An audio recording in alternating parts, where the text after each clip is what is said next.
Well, good morning. It's me, Kenny Polcari, your host of the party, and welcome back after the long weekend. Today is Tuesday, May 28, 2024, and here are the things that you need to know.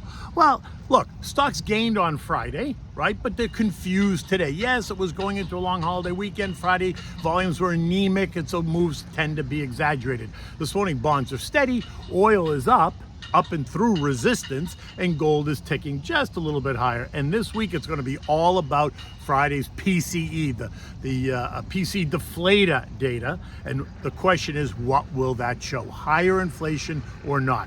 Neel Kashkari reminds us that everything is on the table, including rate hikes. The ECB is expected to cut rates next week. So let's talk about that in a moment. And what do we have for dinner tonight? We're going to try the pork chop pizzaiola. Oh my God, so delicious. Okay, so welcome back. Stocks closed a bit higher on Friday's anemic session ahead of the long weekend, right? And while we got some stronger economic numbers like think durable goods, capital goods orders, capital goods shipped, and the Kansas City Fed services number, remember we're a services economy, all that continue to suggest a strong, robust economy supporting higher rates.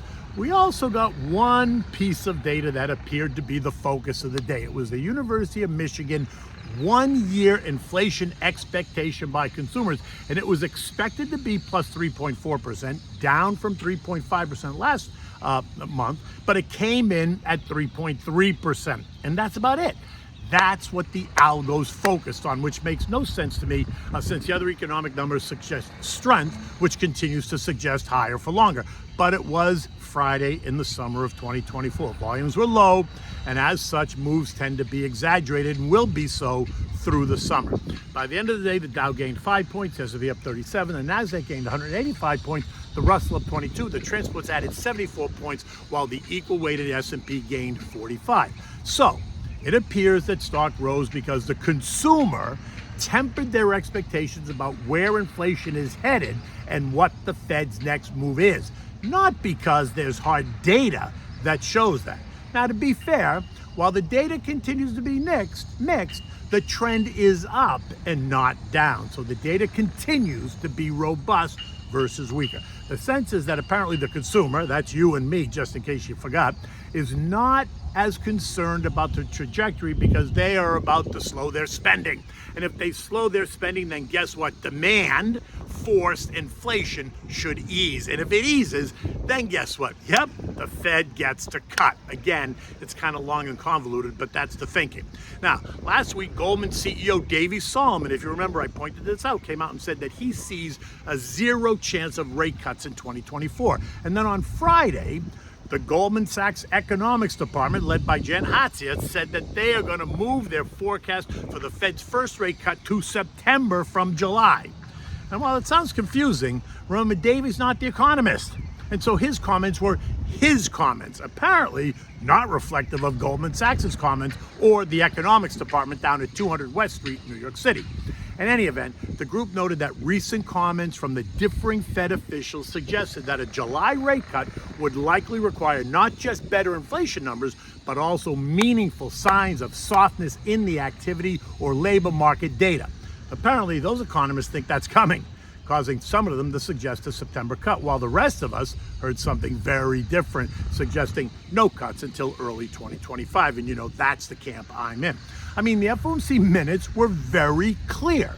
Many, quote, of the members are concerned about simmering inflation. In fact, the minutes said that while participants assessed monetary policy was well positioned, various officials mentioned a willingness to tighten further if the data warrants it, right?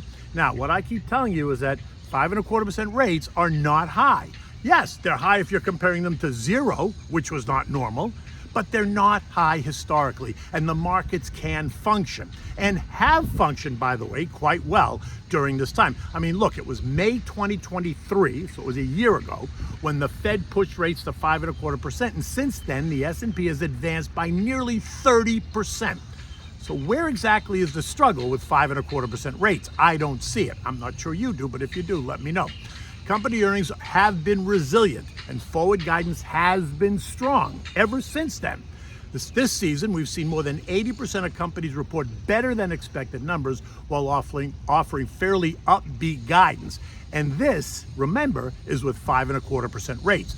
But here's what I think is getting lost in the narrative. While inflation is now getting baked in and consumers are apparently numbing to rising prices, earnings calls are mentioning inflation less and less. They're kind of pushing it to the back burner, even though it's still running at plus 3.4, 3.5%. And the fact is that the manufacturers, continue to push out higher costs to the consumer. And I think that's what you're going to see in the June CPI reading out on June 12th, after the much hotter PPI reading we got 2 weeks ago, right? So it's higher at the producer level, it's going to come down to the consumer. Recall, when prices rise at the producer level, they tend to then rise at the consumer level during the next cycle, because they push those hikes down on us. So all I'm saying is, stop focusing on if the Fed is going to cut at any specific date, and focus on the plan. If they do, and then if they don't, and then how will your plan reflect that? Now, this week is going to bring us the latest PCE deflator, the Fed's favorite inflation gauge, and so expect to hear all kinds of commentary around what this is going to mean for the Fed and you. And you know how they're going to set it up.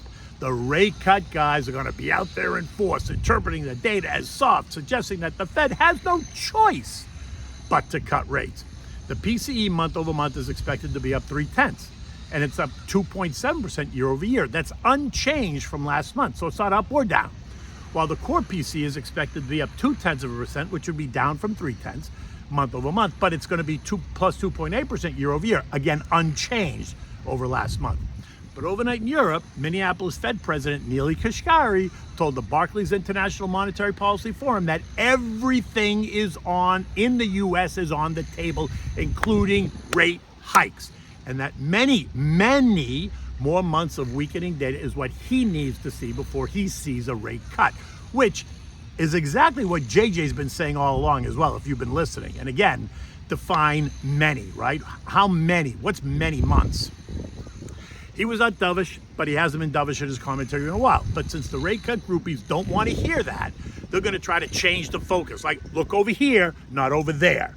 In any event, we're not in this concentrated Magnificent Seven market anymore. Breadth has broadened out significantly, and that's both good and bad for the markets. Why? We've seen about 68% of the S&P trading above their 200-day moving averages, and that's a positive.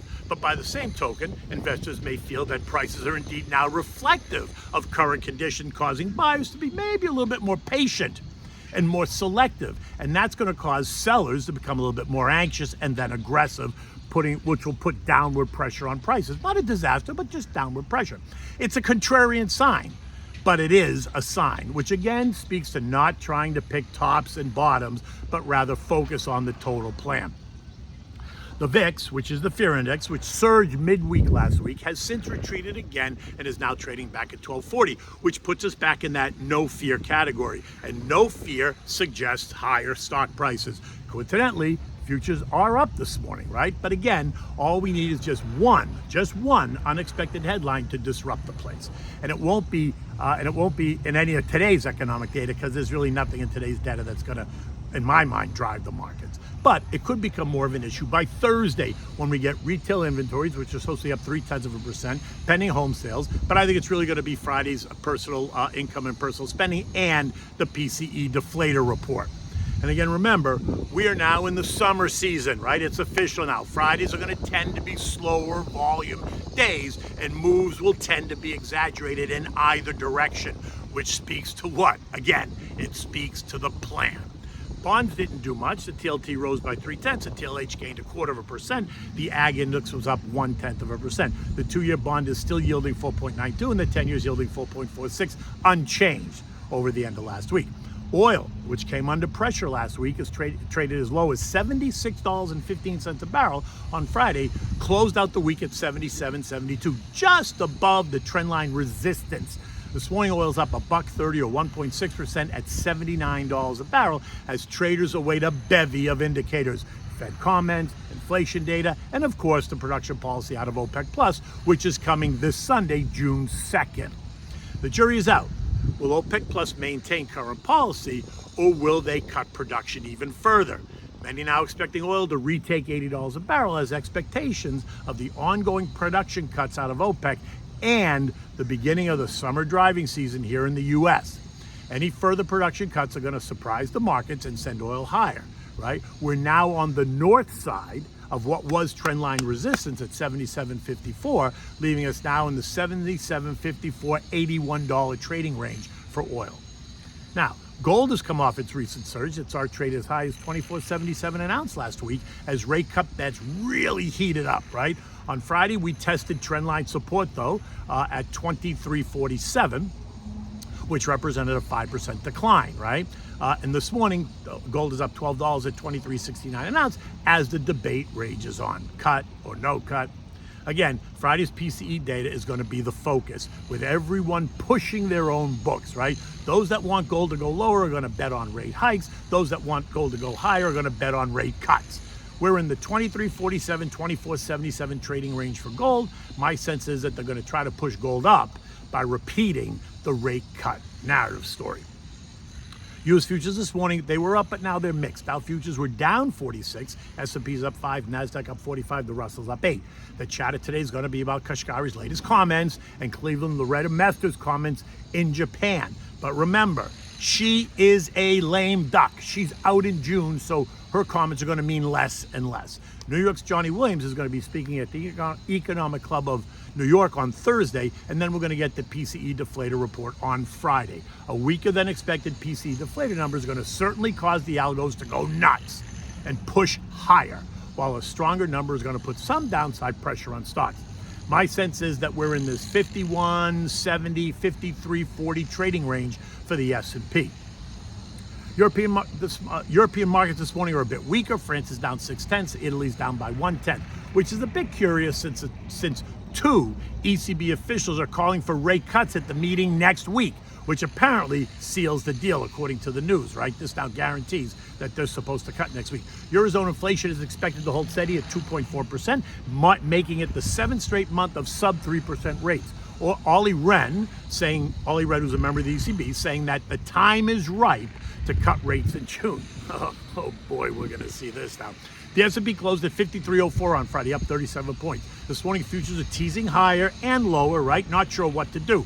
Like I said, I think we're a bit toppy here, so I continue to look for a pullback. Not a crash, just a nice, healthy pullback. Look, a 2.5% pullback takes us back to short-term trend line at 51.72, while a 4.5% pullback takes us to the intermediate trend line down at 5,038, neither of which is ringing an alarm bell. The alarm bell would be a 10% move that would push us down 530 points, taking us down and through the long-term trend line support of 41.57, something I do not see, but I'm always happy to discuss it. So give me a call because I'm happy to discuss markets, plans, rates, what I think is happening. Okay, so what are we having for dinner tonight? Well, this is a classic dish, and you can make this with steak, you can make it with chicken. Today I'm going to make it with pork, and it's called the pork chop pizzaiola, right? Now, just like the sister recipe, steak pizzaiola, chicken pizzaiola, this is a hearty, full-bodied dish that can be eaten all by itself, enjoyed with just a glass of Chianti or the vino di tavola, which is a table wine.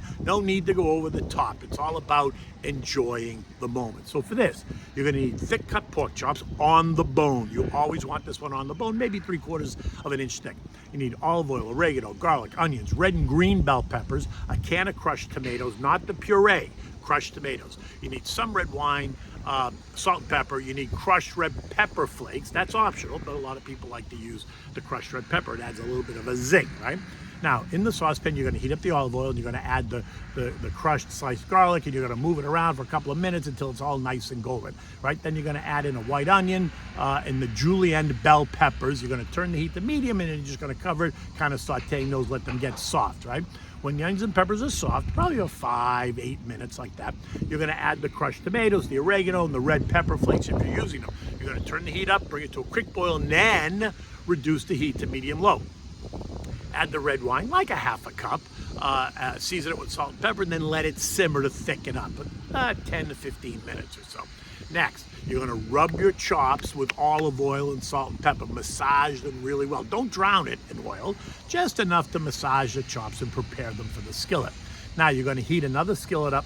You're going to heat the skillet up high and add the chops, right? If you have a rib skillet, this works best. You can sear it for about 4 minutes and turn them over and continue cooking for another 4 minutes. Now you're going to turn the heat down to medium-low. Then you're going to add the tomato sauce to this skillet with the pork chops, right? Because you use a separate skillet. Then you're going to cover and you're going to simmer that. Let it simmer for another 10 minutes or so. This should give it a nice medium done chop. If you prefer, you can let it simmer longer, and that'll be more well done, clearly. When you're done, you're going to remove the chops from the skillet. You're going to arrange it on the plate, really nice. You're going to take, you're going to stir the sauce just to deglaze it off the bottom a little bit, making sure that you scrape the pan for any bits that are left behind. And you're going to take a big spoon. And you're going to spoon the sauce over the chops. Honestly, if that's all you have, that's all you have. Serve it with a glass of red wine. Is going to be more than enough, because you're going to get your onions, your peppers, you're going to get your meat, you're going to get the tomato sauce. It is delicious. In any event, look at this day outside. It's another beautiful day here. Sky is blue, maybe a couple of clouds there in the background. I'm not sure it's anything really stormy, but it is expected to be a very, very volatile storm season down here in Florida and the southern part of the United States, meaning lots of hurricanes over the next 4 or 5 months. I wonder if that speaks true to how the market will react as well. Are we going to see lots of hurricanes over the summer, or are we going to see a relatively mild summer? In any event, until tomorrow, take good care.